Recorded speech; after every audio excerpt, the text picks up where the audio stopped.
Kailan po siya magkakaroon?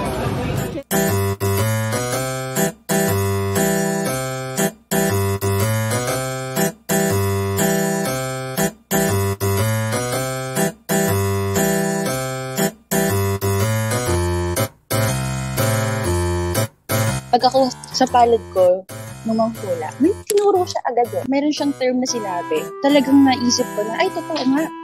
Possible na, totoo nga talaga siya. Kumbaga credible siya, ganyan.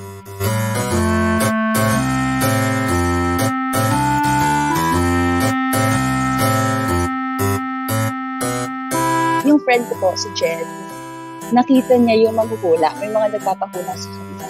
Eh di kami, na-excite kami kasi first time namin yung sige nga, magpahula tayo.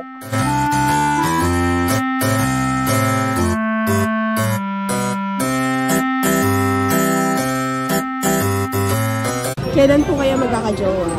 Siya ang problema eh. Kaya ka lagi ginaghost eh. Okay, accurate po.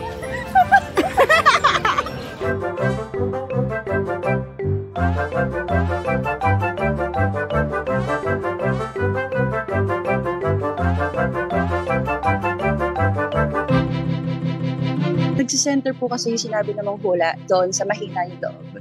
Na parang sa personal life ko, sa professional career ko, and sa kahit sa relationship ko. Kasi kumbaga, maraming opportunities daw po yung nasa future ko. Pero dahil pinanghihinanap ng loob, parang nahihinder siya, na parang nalilimitahan yung mga kaya kong gawin.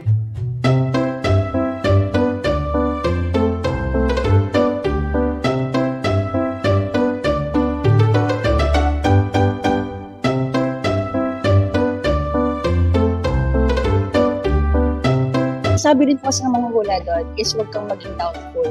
Bigyan silang chance parang kilalanin, hindi agad na may nakita lang na parang ay off to, hindi na agad kakausapin. Kasi kaya ka nga nag-getting to know with them para mas makilala natin sila ng bubusan.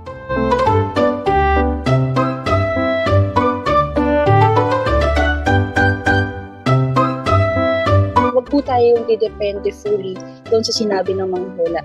And gawin nating inspiration, especially if negative yon, no? Mas gumawa tayo ng way po para i-improve. Huwag natin siyang tingnan na hanggang doon lang. Kasi at the end of the day po is, nasa atin po talaga yung kapalaran eh. Wala po sa sinabi ng manghula, wala sa nakita niya sa palad natin. Kasi tayo at tayo pa rin po yung gagawa ng future natin. Nasa actions po natin yun.